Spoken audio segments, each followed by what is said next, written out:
Hello, good morning students and welcome to our second part of electromagnetic lecture, that is 12th chapter. So yesterday we have seen about the introduction of electromagnetic induction chapter. So we have seen before also the last lectures how the current carrying conductor produces magnetic field or electron revolving produces magnetic field. Then we saw that Oyster and Ampere, they thought that if this is possible, then they performed a lot of experiments and saw if there is converse is possible or not. That is the magnetic field, the changing magnetic field, or you can say time varying magnetic field, can it produce a current? Because if current in the coil can produce magnetic field, then why not the magnetic field produce the current? So Faraday and Henry, they also demonstrated, they also performed some experiments, and they came to the conclusion that it is possible. And because of that, Faraday, he proposed his law, or he gave his law. What are that laws? Faraday's law of electromagnetic induction, that when there is a time varying magnetic field, then current is induced, or you can say the EMF is induced. So what was the first law which we saw in Faraday's law? That due to the change in magnetic flux in the loop or in the circuit, we have induced EMF in the circuit. And this is the qualitative law or of the characteristic of the induced EMF. Then the second law was the magnitude of the induced EMF. The magnitude of induced EMF is directly proportional to the rate of change of the magnetic flux in it. So we have seen the relation, these two relations. In that we have the relation which we got yesterday was E is equal to minus d phi upon dt, where phi is nothing but the magnetic flux. So this is known to you. This we have seen till this, and also we have seen that what is the SI unit? SI unit is like for E induced EMF it is kilovolt, but for d phi by dt we can have Weber per second, because it is d phi, E is equal to d phi upon dt. Then we have seen that earlier that because of electric current, if a magnetic field is developed, and if you place a magnetic compass, you can say, or compass box like a magnetic needle near the loop, the current carrying loop. So what happens is the force is exerted, and because of which we see the deflection in the needle, isn't it? But Faraday in his experiment, he showed that because of the varying, or yesterday we saw two experiments, one in a magnetism loop taken towards the coil. So in that case, what happens, we have seen the current is induced and we have limited deflection in the galvanometer, and if it is taken taken away far away, the magnet, the field, then the direction of the current is opposite, and the momentary deflection of the galvanometer is in opposite direction. So this is what we have seen. And then we replaced the magnet with the coil, and then we saw the coil experiment. So the same thing we observed, and we have seen the different cases. Like once if two coils are taken, one is called the primary coil, the other is secondary coil. In the primary coil, we have a rheostat attached to the coil is attached to a rheostat, the battery, that is the source of EMF, and a key. So when you tap the key, that is a momentary the circuit is closed and open, and then you have the momentary deflection in the secondary coil, which is having a galvanometer. So galvanometer shows the momentary deflection. And secondly, we saw that if the rheostat, the current is increased or decreased, then we have seen that because of the rheostat, again it shows the momentary deflection. So these are the things which we saw. Now, today we are going to see the Lenz's law, which is a very important law. And in the contemporary years, when Faraday and Henry, they were performing the experiments in the same time, the same conclusion was drawn by the Lenz, that whenever there is a change in the magnetic field, then the EMF is induced and the current is induced. And this current it opposes the original magnetic field rather. So this was the thing which Lenz also told. Now we'll just see some of the important points. So we'll see the slides.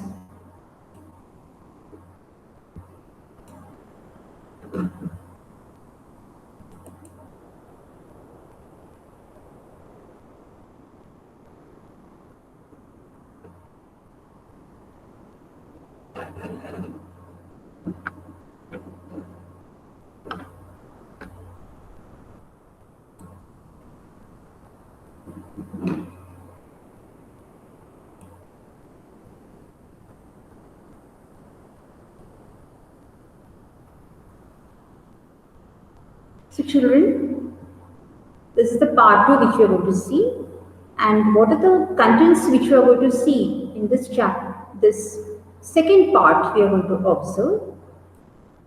So the contents which we are going to see is the Lenz law, the applications of Lenz law.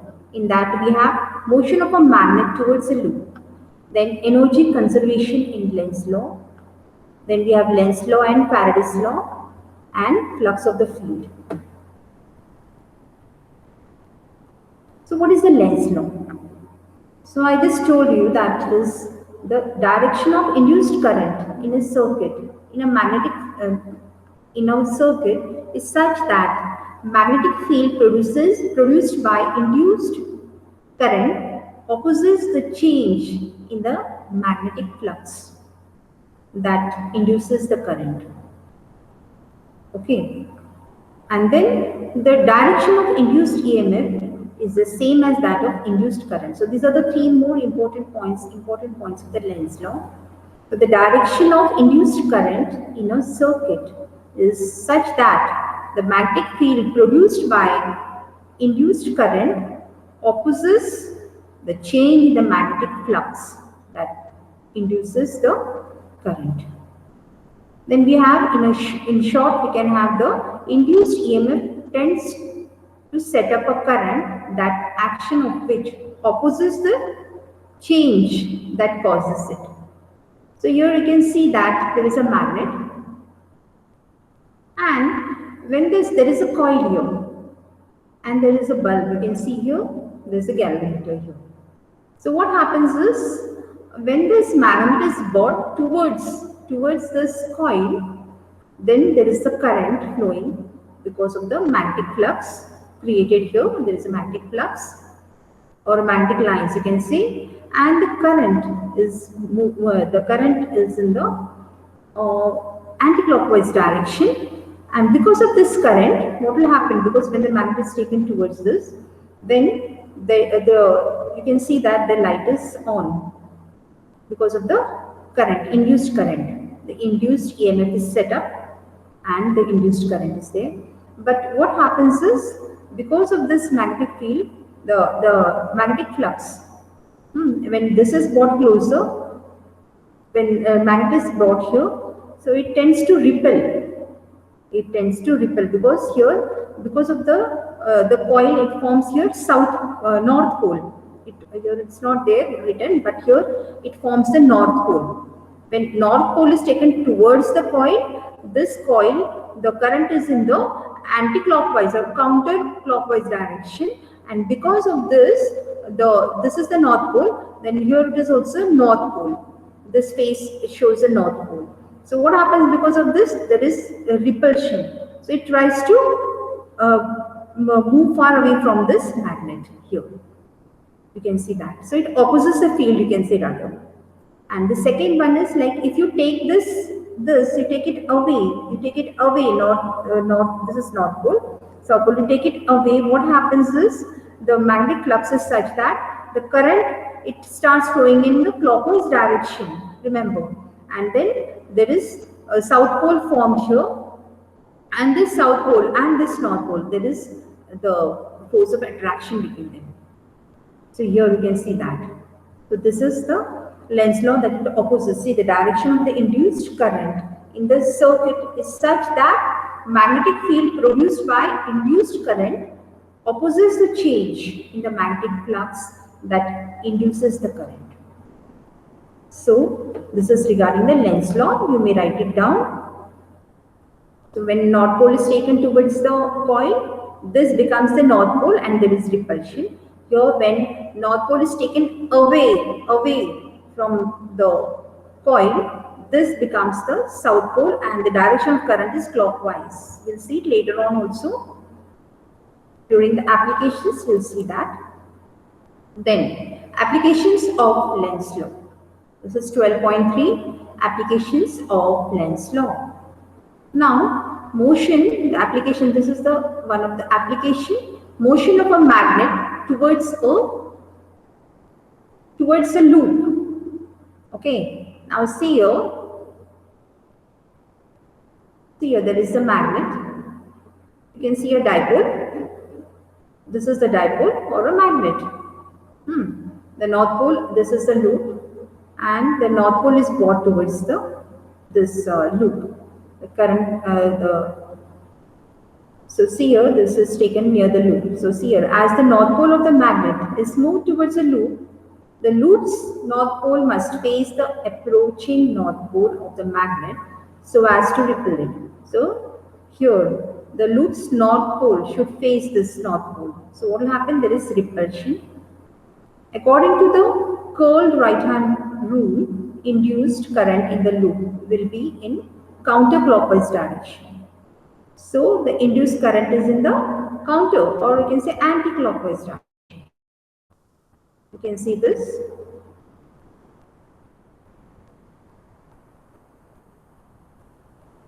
This is the current. So you can see the current is in the anti-clockwise direction. Now this is when the North Pole is moved towards the coil. So your North Pole is formed and the current is in the anti or counterclockwise direction. But if the magnet is pulled, taken away far away, here it is taken towards, so now this direction will be reversed. So if it is taken far away, means it's taken far away from the loop. So it will have the South Pole facing the retreating North Pole. This North Pole is going back. So it will have the South Pole here and will oppose the retreat by attracting it. So when South Pole is formed here, this magnet is taken far away, backside. So because of this, what will happen? This will move closer to it and there is attraction. So first here, in first case, it is repulsion when North Pole is brought towards the coil. Because here North Pole is formed. When North Pole is brought towards the towards the coil, then North Pole is there is North Pole, there is repulsion. But when the magnet is moved away, it is moved away or it is pulled, we can say, then there is the South Pole here, and because this is the retreating, it is going back, it is retreating North Pole. So there is South Pole is here and this is North Pole, so there is attraction. So when it is going towards, it becomes repulsion, means the forces are opposite, you can see, isn't it? The induced current in the loop will now flow in clockwise direction. So in first case, when the magnet is the North Pole of the magnet is brought towards the loop, what will happen? There is North Pole formed here of the loop. So North Pole and North Pole, there is repulsion. So the current is, because the current is in the anti-clockwise direction. You can see the current is in the anti-clockwise direction. This is the first case. And second case, if the magnet is pulled. Now this is the second case. The diagram is not shown here, but you can just imagine that if the magnet is taken back, what will happen? Because of the retreating North Pole, there is a South Pole here formed, and the direction of the current is also reversed here, and the induced current, it flows in the clockwise direction. Getting it? So this is the application. Then second application is energy conservation in Lenz's law. Now what is energy? Energy conservation in Lenz's law. Now the direction of the thrust exerted on the conductor wire by the magnetic field is opposite to the direction of the motion, and thus opposes the motion of the conductor. So we have seen that the thrust, or you can say the force, is oppositely directed isn't it? Just we have seen before that when North Pole is what? North Pole is formed, and because there is repulsion. So there is the opposite forces, you can say. So then the current sets up a magnetic field opposite to the original magnetic field. So see, the current sets up a magnetic field opposite to the original magnetic field. If the field is increasing but in the same direction as the original field, and the same direction. See here, the current sets up a magnetic field opposite to the original magnetic field if the field is increasing. If the field is increasing.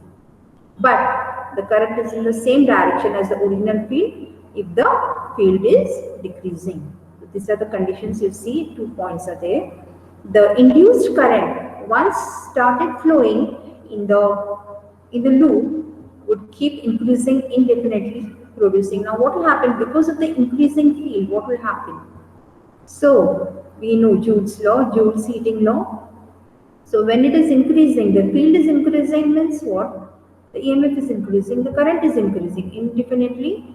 So the induced current once start flowing in the loop would keep increasing indefinitely, producing Joule heating at no extra cost and thus be self-sustaining.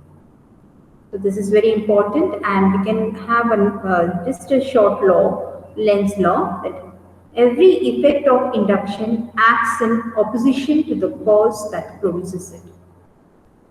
So every effect of induction acts in opposition to the cause that produces it. So this is very important, children. Then we have the relation between, so here we can see that animation of it. Suppose this is the magnet or dipole, it's taken close towards the loop. Okay, it's taken closer. So what will happen? This is moving in anti-clockwise or counterclockwise direction, and this shows the north pole.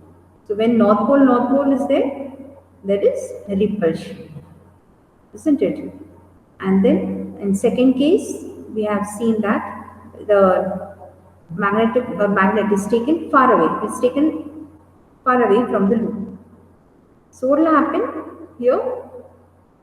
The south pole is formed, and because of south and north pole, there is the force of attraction. Here it is repulsion, here it is attraction, and the current, the induced current, that is in which direction? You can see that it is in the clockwise direction. So remember this, children, very important. When it is taken closer, the magnetic flux, the magnetic flux because of the loop is having north pole. North pole is created, and because of that there is repulsion, and the current is in the counter-clockwise direction. And here, when the magnet is taken far away, then the south pole is created because of the magnetic flux. South pole is taken because of the magnetic flux, there is south pole, and then because of that north pole and south pole, there is force of attraction, and the direction of the current is reversed and it is clockwise direction. So these are the 3 points which you remember in this energy for the application, that is for the Lenz's law application. That was the second one.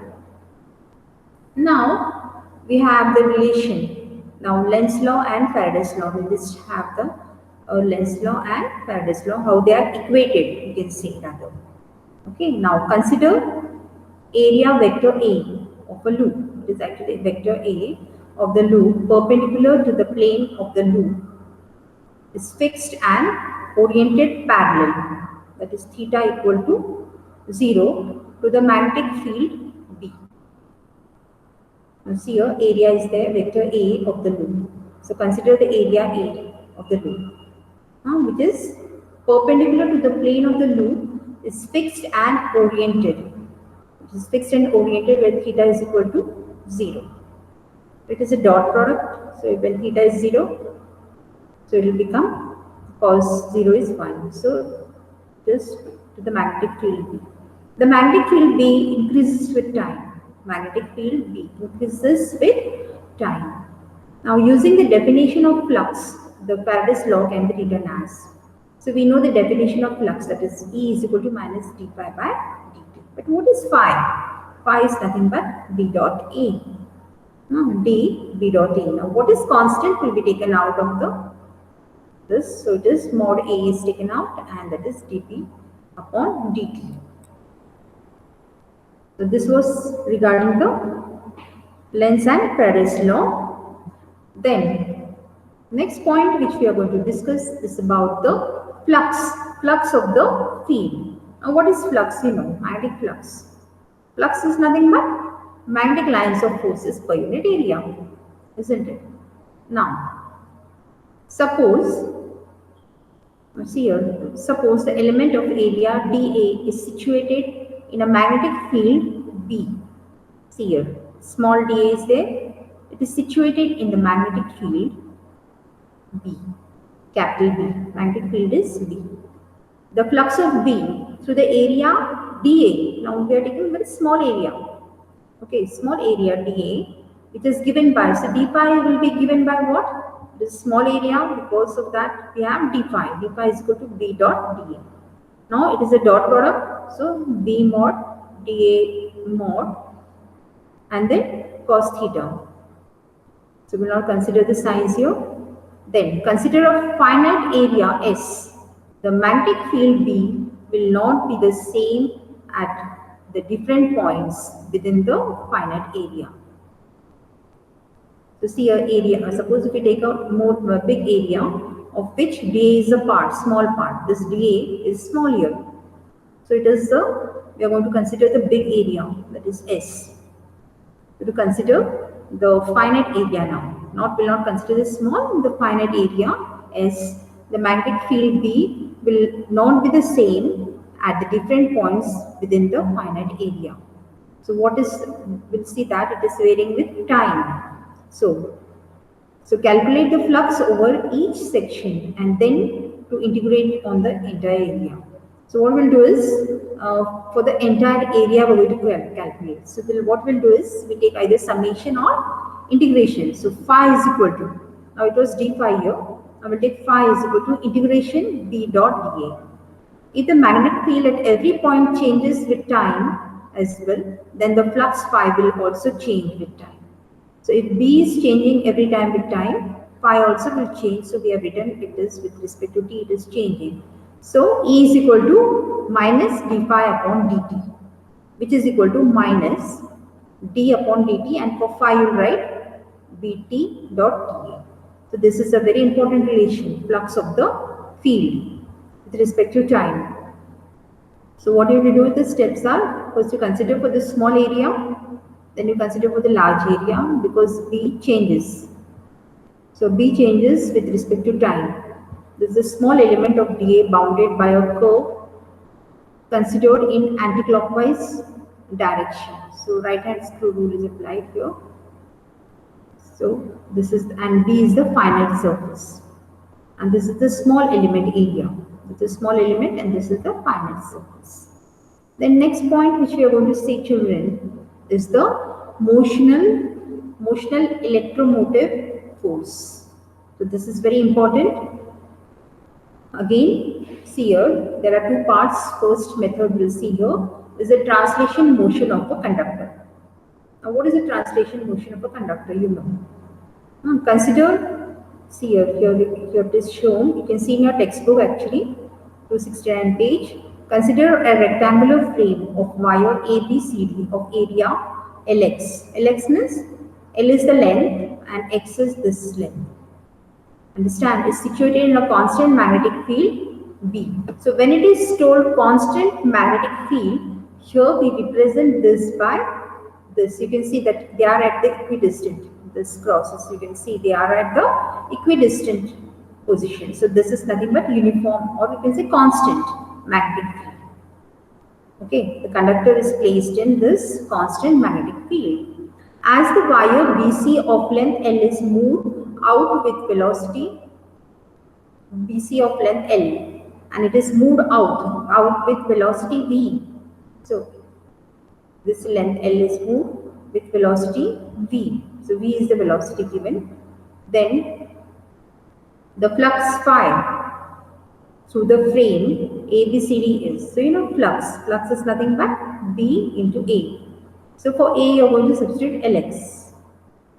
So magnitude of the induced EMF can be written as, so you know E is equal to what? D phi upon dt. Faraday's law. So we are not taking considering the signs here. We have taken mod. So which is equal to, now for phi you are going to write BLX. So BLX upon dt. Now see here it is written that L is not going to change, right? And B is also a constant. It's told that B is constant. So what are the constant terms? Take it outside. So what remains is x. X is changing. So we have seen that it is changing because it is moved with velocity velocity v. So it is changing. So we take dx upon dt. So that comes about is equal to BLV. So E is equal to BLV. It's a very important relation. When you solve problems, children, you should know all these applications and the important content or concepts. So try to understand this. The next one is again the translation motion of a conductor and method 2.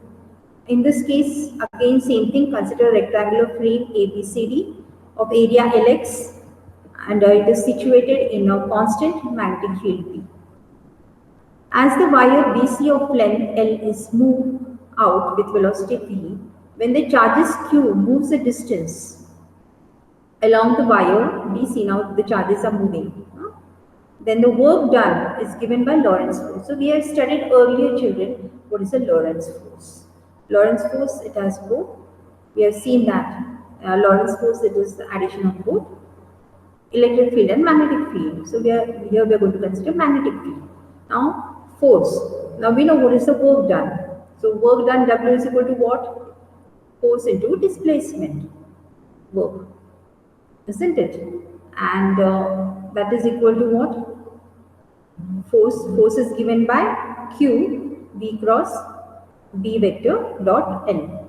This is a force, you know, QV B or BEQ, we write it, force. This is already we have derived this, and then we have QVB sine theta into L.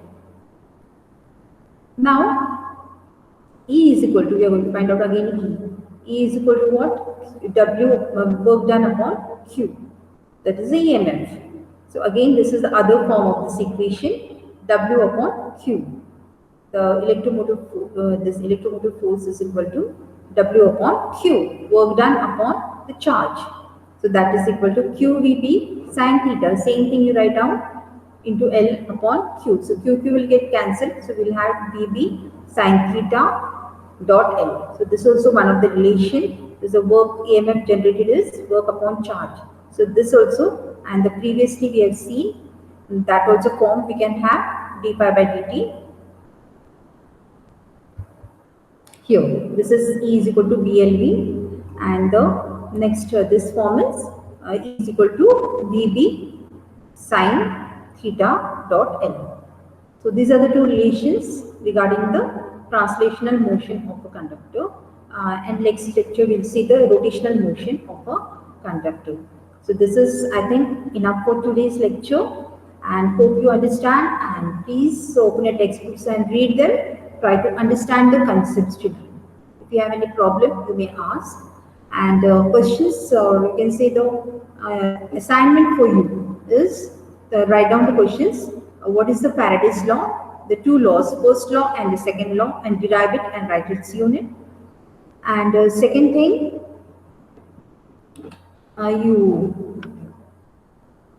second question is, what's Lenz's law? Understand? What is Lenz's law and its applications? So please go through the textbook, try to understand the concepts. Please don't blindly learn the definitions. Try to understand and try to write it in your notebook. There's two questions at least. What is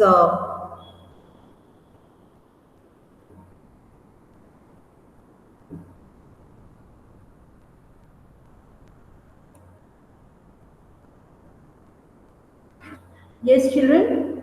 So this was regarding the part 2 of electromagnetic induction. We have seen the Lenz's law, Then we have seen the applications of Lenz's law, and afterwards we have seen the translation motion of the conductor. Okay, so go home, go and read it properly and try to understand. Once again, I repeat the assignments. What is the Faraday's law and what is its unit? What is Lenz's law? And write the applications of Lenz's law. So this you can go and study for today's lecture. So thank you. May God bless you. Please study. We'll have our topic test in the next week.